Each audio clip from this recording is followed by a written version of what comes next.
Many people don't know, but yo, Millie, he's an old ass nigga. He's been around for a while. He was an adult back when I was in middle school. I remember he pulled up in Linden, actually right out the border of Linden and or Perry County and Parsons. Pulled up over next to Fat Mansion. He almost hit me with a brass bullet. I was looking around the corner at Kyle Rister's, and man, I was making some advancements on Bridgette.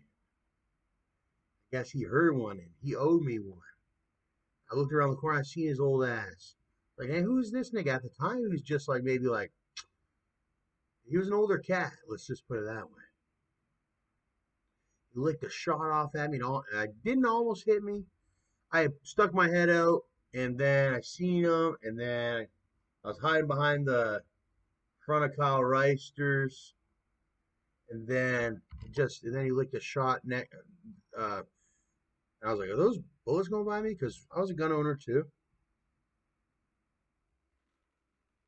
and that was the first time I'd ever seen Yo Millionaire. This was right down the street from Fat Man's Key Stop. My daddy would never take me to Memphis, so Memphis had to come see me in Perry County. My dad wasn't a percentage African like I was, um, so all my niggas came and seen me or wanted to meet me. And my father just was not. He wasn't. He's blue eyed, green eyed, or whatever. He ain't no. He ain't even a. He's not even a percentage of African like I am. And I think that's what happened. But anyways, where is this? Yeah, right here. He pulled up in his donk or whatever. He had a green machine back then or whatever. I was like right here because I used to hang out at Kyle's because Kyle's family I knew were drug addicts or something. I was like, his sisters, two sisters were cute and all that, but I knew his sister Bridgette was smoking weed, dope. Back then she was smoking dope and all that. Uh, no, but I was standing right here and look at it. This is like the environment that I came from. Even my house, Kyle's house was a lot worse than my house. He didn't have a proper father or whatnot. There was a one stepdad that would come around every once in a while, or he was around. He was a drug addict too.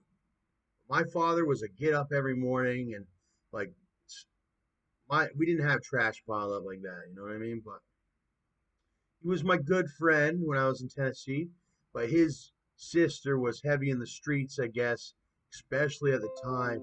Uh, well, I would call her a junkie in the streets. Like she was either doing sexual favors for drugs or she was doing drugs with blacks. She was getting ran by the blacks, but she was heavy in it where she was loved by the blacks and they loved their whatevers and she had a black child and whatnot and has the black she was with the blacks at the time, heavily with the blacks. Now I think she's with the whites again because I seen somewhere Bridgette had a white boyfriend. She was with the blacks heavily at that time. I remember, and I didn't even knew. Well, I met in the Florida blacks and whatnot to a certain degree, like the young ones in my own, but maybe every like a very like an acquaintance type thing. But that's where I got my first taste of Memphis. Linden generally is like a very quiet, in its own world, sort of like pristine American dream type of town is what it is. Like little old white America. Or, you got some Spanish and other and things, but that's how I seen it. It was just like it was almost it embodied America. Linden embodies America. And the values and the freedom and the peace.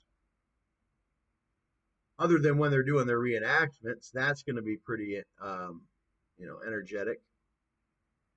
But generally, it's mostly peaceful down there. Anyway, on our property, it was. We were big into keeping the peace.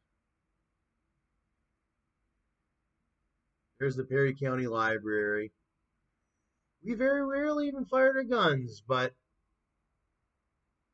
heck, I used to fire the 22, and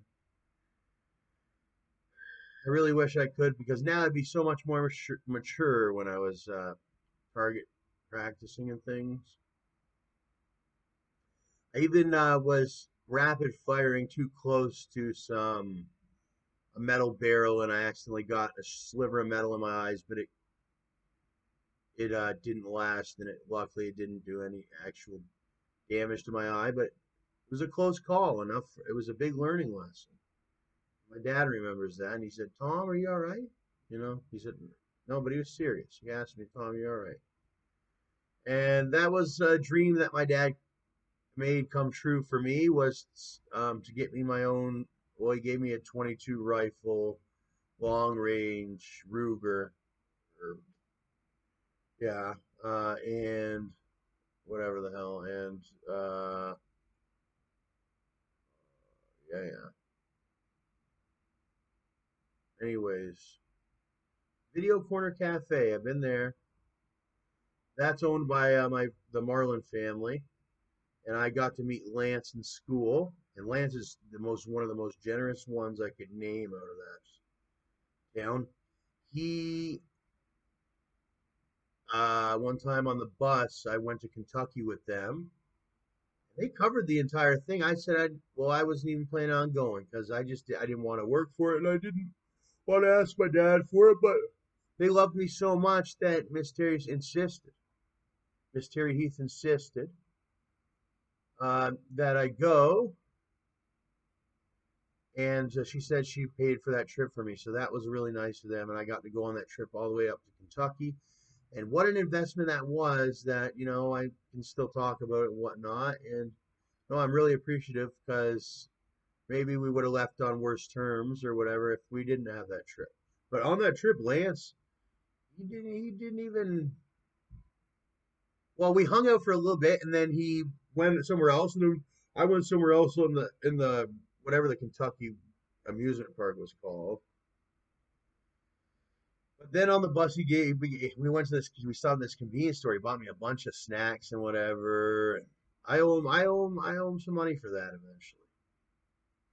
Hey, I'm the type of guy I wish I had the money to pay him right now, but because I feel bad about it.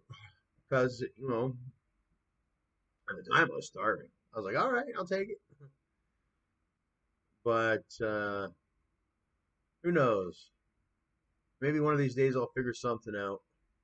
Surprise them. Heck, you could pay by credit card at Sonic and have them deliver something. I don't know. Village Pizza. I don't know. There's many different things you could do. You could do even a prepaid Visa and whatever, and call Village Pizza, order it, and deliver it to there. But it takes time. It'll be whenever it happens. It'll be the right moment. It'll feel right. I think it's not the right moment yet. But anyways, I've been to Sonic. Dad took me to Sonic, and a young boy in Tennessee when I was at the school dance took me over to Sonic and had a business meeting. That's what I would have called it, a business meeting. He was a boy. I seen him as uh I seen him as sort of the foreman. I don't know. I seen it. He was younger than me and smaller than me. But I said, this kid must come from a family where his father is a certain way or something, where he's treating me to a business dinner lunch at, I don't know, he's like way young. It was such a sight to see. You should have seen it. Not George Foreman. And he owes me a check, Mr. Foreman. And they said they were going to send that. But hey, I ended up getting a Hamilton Beach Grill anyway. They did say they were going to send me a check, but it's all right. It hasn't came yet. Mr. George Foreman, the Foreman Grill. Whenever I think the Foreman Grill, I think of flea markets all throughout the United States, southern United States. They got a lot of outdoor flea markets. But I also think about how great of quality of food it creates.